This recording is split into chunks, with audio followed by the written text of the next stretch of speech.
Welcome to Mark Henry Golf. So today we are covering early extension and hanging back. So this is part 2 of our early extension video, and this is also covering the hanging back movement, which is an extremely difficult move for the club golfer to achieve. So that's when you've done your backswing and you're trying to get through onto the lead side, so you can then push up, so you get that vertical force up into the rotation and into a vertical through the shot.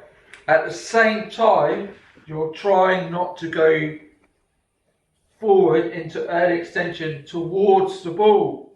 So you're trying to laterally go towards the target with a rotation and vertical without early extending, so going thrusting towards that ball. So that's an extremely difficult move. So I've got a couple of easy, let's say, training aids to help us to help achieve this move. So you can see in the screen now we have got the Skeletor, which is showing us our mobile and stable segments. So you've got the foot, so that is a big one, that is a stable joint. Then you've got the ankle is a mobile joint. Then you've got the knee is stable and the hip is mobile.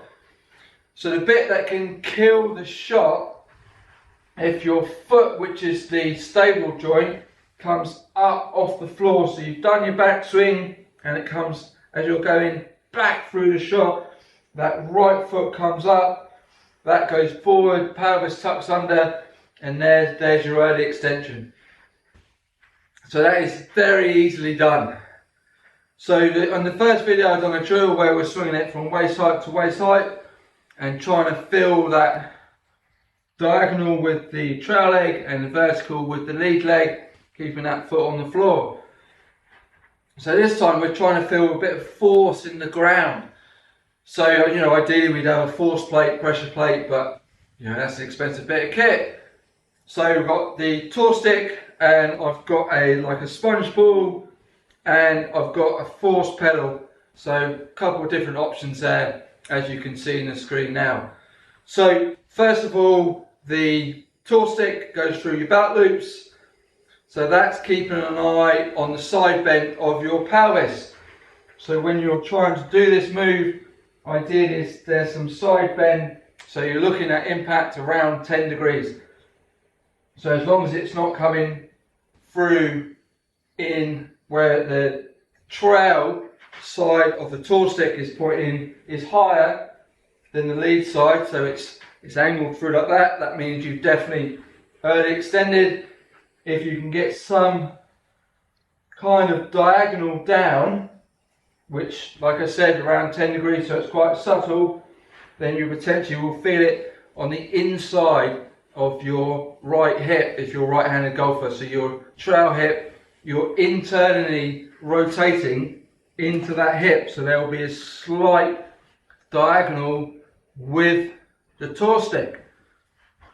So this all goes wrong. Like I said, if you lift your right foot up off the floor, this goes under, stick will come through horizontal. If not, the trail side will be higher than the lead side. So then you've definitely early extended. So the next bit that we can use to feel the force is either the sponge ball or the force pedal. So you put your foot on the side of the force pedal, so it's on the side, and you're keeping the foot on the floor. You're trying to get a slight tilt with the tour stick, which is helping keep an eye on the fact that you haven't gone forward, and you're trying to push off that force pedal to push over to the lead side. So you're feeling that push, off the floor. So you're pushing, so you're turning back. I can feel a little bit of force going into the pedal, and I'm pushing from the trail leg, so the trail foot, that's staying on the floor. I'm pushing over to the lead side.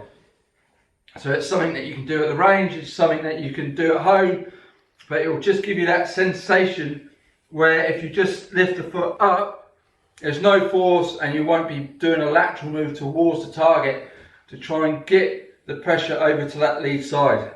So you feel the difference if you just lift your foot up, pelvis comes in, knee comes in, rather than if you keep it down and you've got a more of a peel motion of the foot coming up gradually rather than lifting up. So like I said, you can use the force pedal, you can use the sponge ball. So as long as there's something that you're squashing and you've got your foot at a slight angle and you can feel the ground, you can feel the force of pushing across, and if you can keep an eye on the toe stick, that is telling you that you've got that side bend of that pelvis on the way through, which is very important, and that's showing you you're not tucking under. So quite straightforward. One of the big comments I get is that how am I supposed to do that without the, when I've got a golf club in my hand?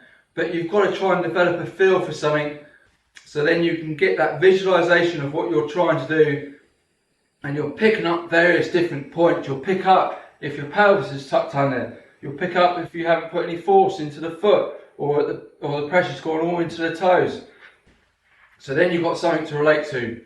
It's a very simple drill, very effective, and it will help achieve a good steady swing path, good steady strike, which will then increase the distance. So loads of pluses. Any questions or comments, please send them through. Give us a thumbs up, subscribe, and I'll see you soon.